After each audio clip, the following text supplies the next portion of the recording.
દોસ્તો, હું જ્યારે મારા કોમ્પ્યુટરમાં આ રીતે લખું છું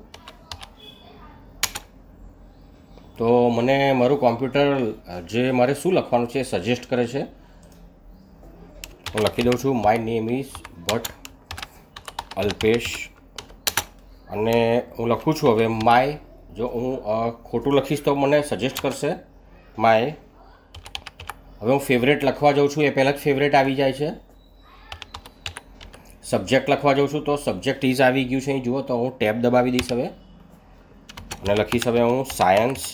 તો મને આનો ફાયદો એ થાય છે કે મને કોઈ શબ્દનો સ્પેલિંગ ના આવડતો હોય તો મને મારું કોમ્પ્યુટર સજેસ્ટ કરે છે.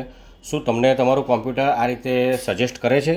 હું જાણું છું તમારું કોમ્પ્યુટર તમને સજેસ્ટ નહીં કરતું હોય આ રીતે શું લખાણ લખવું છે. તો ચાલો હું તમને એની ટ્રીક બતાવું કે તમારું કોમ્પ્યુટર કેવી રીતે તમને સજેસ્ટ કરશે. તમારા કોમ્પ્યુટર દ્વારા તમારે ટાઈપિંગ સજેશન જે છે એ ઓન કરવા માટે અથવા મેળવવા માટે સૌથી પહેલાં તમારે તમારા કોમ્પ્યુટરમાં સેટિંગ જે છે એને ઓન કરવાનું છે. સેટિંગને અને એની પર ક્લિક કરવાનું છે. સેટિંગને ઓન કર્યા પછી અહીંયા આગળ તમે જોઈ શકો છો ટાઈમ અને લેંગ્વેજ છે. તમારે લેંગ્વેજમાં જવાનું છે, ટૂંકમાં લેંગ્વેજમાં. અને અહીંયા આગળ તમે જુઓ ટાઈપિંગ લખ્યું છે. હું એની પર ક્લિક કરીશ અને હવે લખ્યું છે જુઓ સો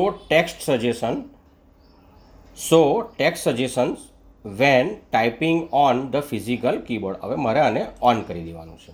મેં ઓન કરી દીધું છે મિત્રો. હવે મારે મારા કમ્પ્યુટરને રિસ્ટાર્ટ કરી દેવાનું છે. જે હું રિસ્ટાર્ટ કરીશ અને પછી તમે જ્યારે વર્ડ કે પાવર પોઈન્ટમાં લખશો તો તમારા કોમ્પ્યુટરમાં તમે જ્યારે પણ અંગ્રેજી લખશો તો તમારા જે સજેશન જે છે એ ટાઈપિંગના સજેશન જે છે એ ઓન થઈ ગયા હશે. તમે ચેક કરી શકો છો.